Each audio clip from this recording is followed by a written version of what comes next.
एक गांव के किनारे पर एक घना जंगल था जिसका नाम था भूतिया जंगल।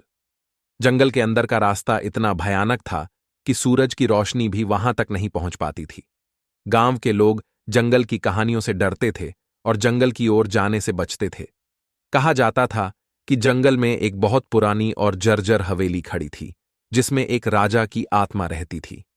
राजा अपनी मौत से कुछ ही दिन पहले आशीर्वाद प्राप्त करने के लिए उस हवेली में गया था, लेकिन वह वापस नहीं लौटा और उसकी आत्मा वहीं कैद हो गई। एक दिन गांव में एक साहसी युवक अर्जुन आया। उसने गांव वालों से जंगल के बारे में सुना और उसने ठान लिया कि वह रहस्य की पड़ताल करेगा। अर्जुन ने अपने कुछ साहसी दोस्तों को इकट्ठा किया और उन सभी ने मिलकर जंगल में प्रवेश किया। जंगल में प्रवेश करते ही उन्हें भयानक आवाजें सुनाई देने लगीं।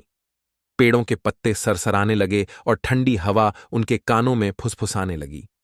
अर्जुन और उसके दोस्तों ने हिम्मत जुटाई और आगे बढ़ते रहे। रात होते होते वे हवेली तक पहुंच गए। हवेली से एक अजीब सी रोशनी निकल रही थी। उस रोशनी को देखकर वे सभी समझ गए कि यहां कुछ अलौकिक है।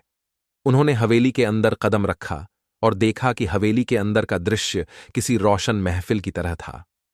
हवेली के मध्य भाग में एक बड़ा हॉल था जहां राजा की आत्मा को शांति पाने के लिए पूजा की जाती थी। अर्जुन ने देखा कि हॉल के बीच में एक पवित्र अग्नि जल रही थी और उसके चारों ओर अदृश्य ताकतें थीं। अर्जुन ने समझ लिया कि अगर उसे राजा की आत्मा को शांति दिलानी है तो उन्हें पूजा में खुद को शामिल करना होगा। उसने और उसके दोस्तों ने जंगल के प्राकृतिक संसाधनों का उपयोग करके पूरी निष्ठा के साथ पूजा की।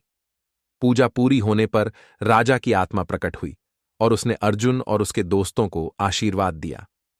राजा की आत्मा मुक्त हुई और जैसे ही वह ऊपर आकाश की ओर बढ़ी, पूरे जंगल में एक अजीब सी शांति छा गई। गांव वाले जब ये दृश्य देखने के लिए जंगल की ओर दौड़े तो वे हैरान रह गए। उन्होंने देखा कि जंगल का अंधेरा नर्म हो गया था और पत्तियों की सरसराहट मानो किसी सुखद संगीत में बदल गई थी।